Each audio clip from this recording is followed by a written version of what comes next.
chiên và đó sai màn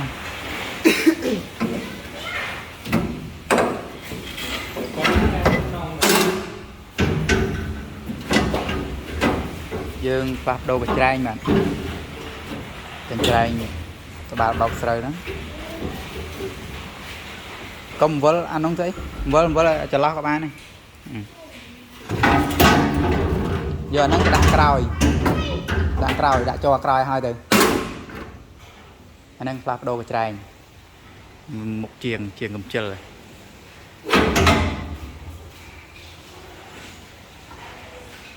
nâng mốc về thưa cá nguồn chia chẳng về sắc mùn đã cho tam sân than với mà cho lắm đây môn đã của này sao này có đây có ấy trên sân có trên đây có ấy trên sân có thôi trên đây xì có ra cái này mà chua đúng không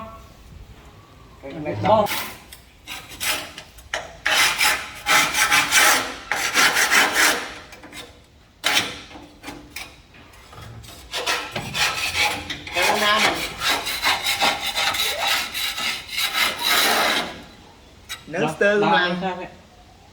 anh không cho tục sang đo hàng trường xem mà đã 10 xua cho 15 nè na một na còi này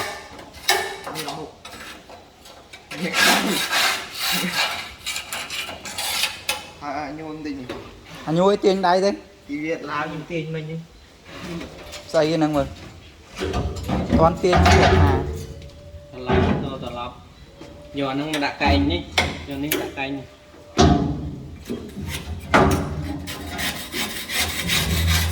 rồi mày chờ này dương đấy hay dương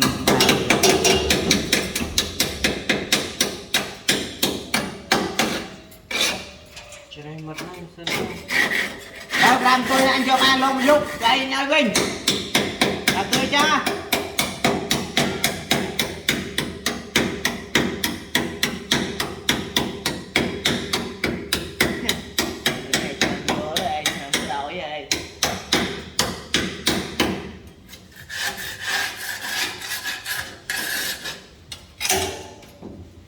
cầm nhà cọc xi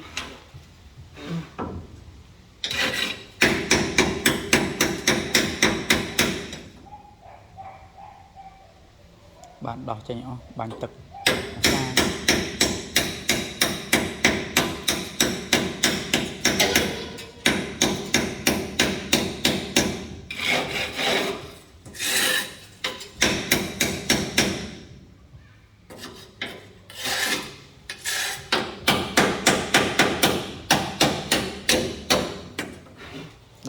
đẩy sung hả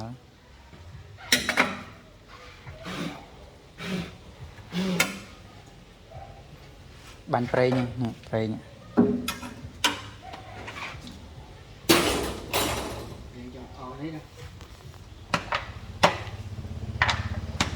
nè hàm tôi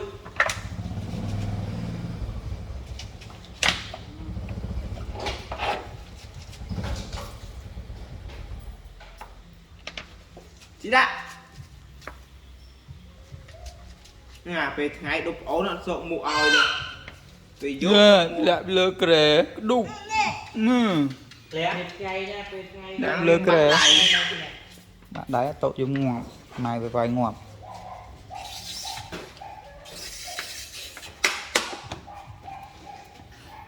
nhìn giờ nó như nãy nè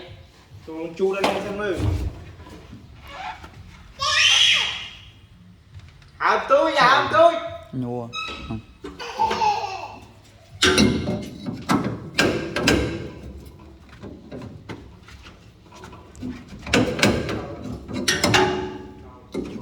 chọt mặt như vậy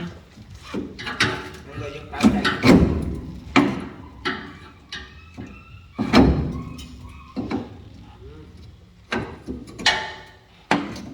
cua thôi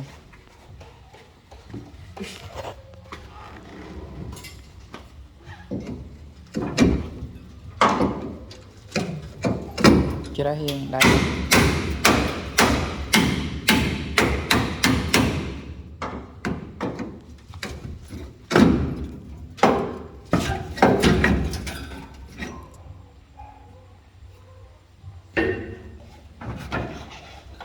vâng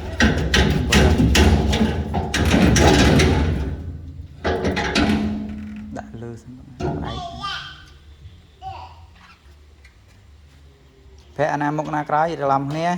Làm nặng cái nhỉ. Vô anh đi từ đại một Này can. Rau. Em thế này, anh tụi bông. tạm mà cu nè về đây anh không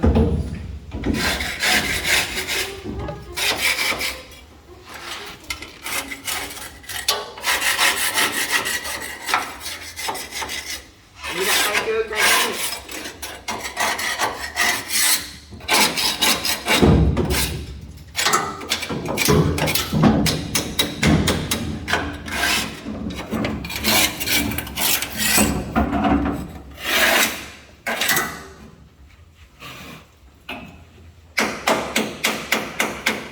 rút cái đa còng mê tầm rô về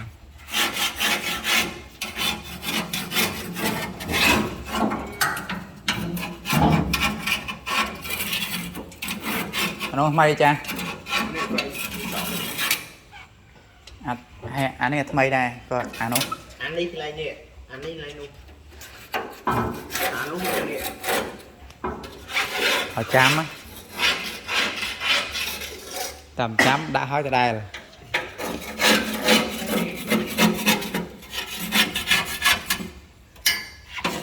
Bông vô suốt nước cao nhưng sao gì.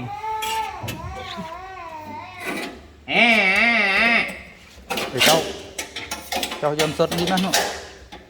hỏi chính mà Ai mà mà bay tuôn tôi tụi nguyên lên luôn tới. rồi gọi tầm lẹ về cho tới lại lạ đấy nè đập ở này mà cắn chó với nó ui lại lạ đầy nên chạy